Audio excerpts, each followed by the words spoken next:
Hey everyone, in this video I'll show you how to install NinjaTrader on a Mac. Just follow these steps so you can run NinjaTrader smoothly using a Windows virtual environment. Step 1. Download and install Parallels. First, open your browser and go to the Parallels official website at parallels.com. Download the application and follow the on-screen installation instructions. This will prepare your Mac to run a Windows 11 virtual machine. Step 2. Install Windows 11 in Parallels.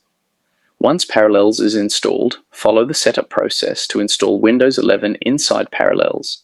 This step is required because NinjaTrader only runs on Windows.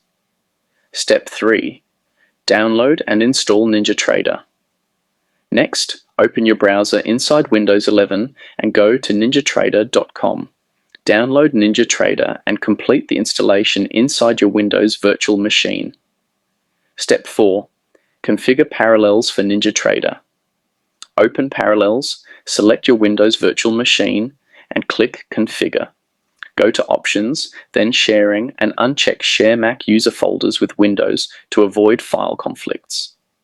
Click OK to save the settings.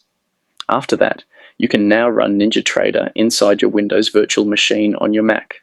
And that's it. Once you follow these steps, you'll be able to use NinjaTrader on your Mac anytime.